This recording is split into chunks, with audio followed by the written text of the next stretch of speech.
সম্মানিত উপস্থিতি এবং আমার দ্বীনী ভাই ও বোনেরা, আজ আমরা আমাদের নামের পাশে খুব সহজেই মুসলিম শব্দটি ব্যবহার করি।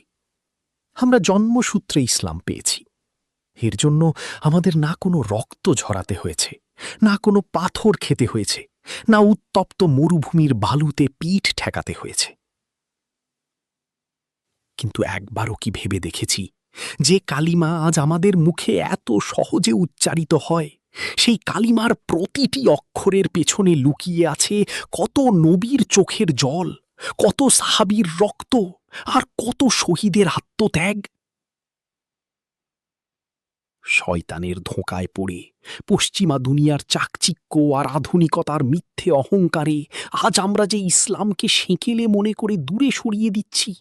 আসুন আজ ইতিহাসের পাতা উল্টে দেখি সেই ইসলাম কোনো নরম গালিচায় হেঁটে আসেনি।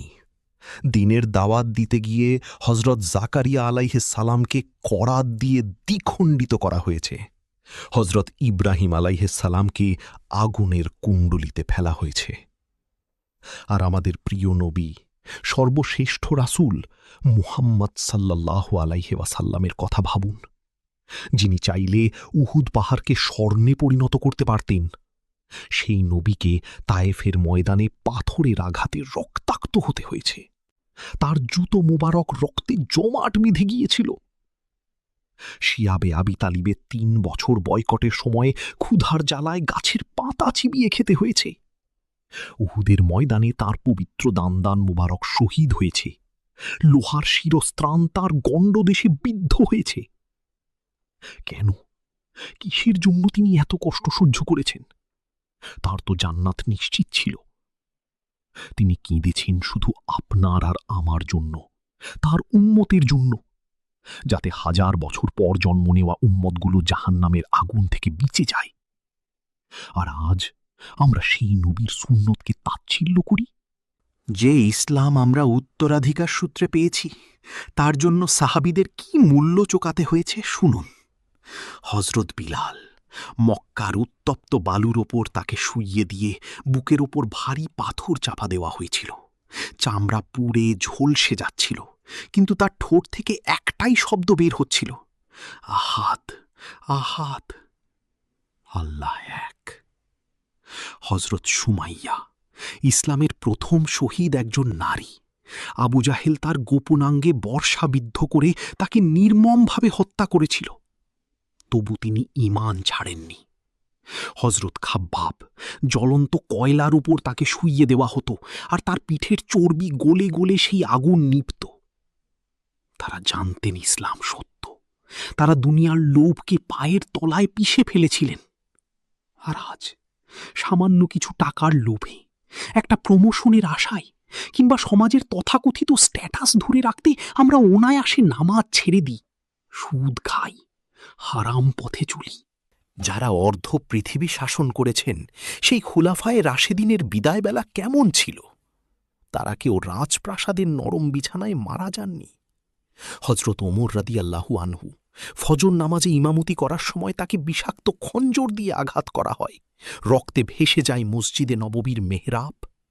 হজরত ওসমান রাদিয়াল্লাহু আনহু কুরআন তিলাওয়াতরত অবস্থায় বিদ্রোহীরা তাকে নির্মমভাবে হত্যা করে, তার পবিত্র রক্ত ছিটকে পড়ে কুরআনের আয়াতের উপর।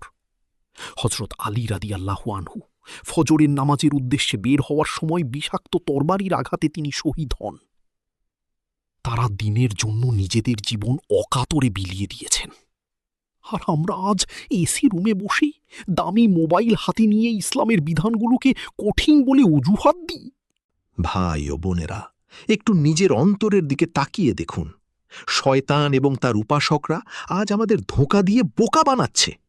তারা আমাদের বোঝাচ্ছে আগে ক্যারিয়ার, আগে দুনিয়া, ধর্ম তো শেষ বয়সের জন্য। আমরা সেই ফাঁদে পা দিয়েছি।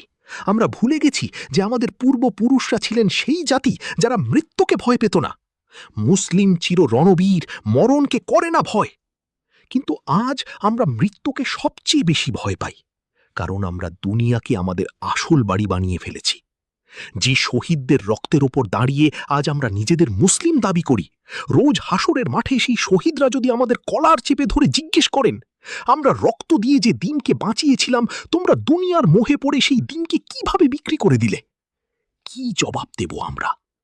আজ সময় এসেছে অনুতপ্ত হওয়ার। বুকের ভেতর লুকিয়ে থাকা সেই মৃতপ্রায় ঈমানকে একটা শক্ত ঝাঁকুনি দিন। নিজের বিবেকের কাছে আজ রাতে প্রশ্ন করুন, আমি কার দাসত্ব করছি, আল্লাহর নাকি নফসের?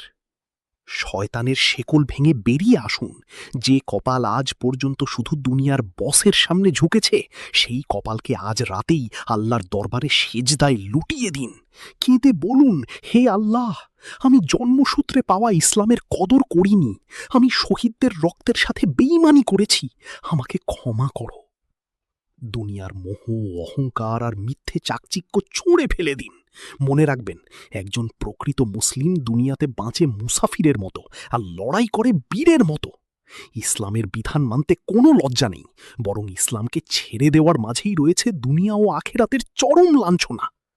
আসুন আমরা ওয়াদা করি, যে দিনের জন্য আমাদের নবী রক্ত ঝরিয়েছেন, সেই দিনকে আমরা আমাদের জীবনের শেষ নিঃশ্বাস পর্যন্ত আঁকড়ে ধরে রাখব। আল্লাহ আমাদের সহায় হন।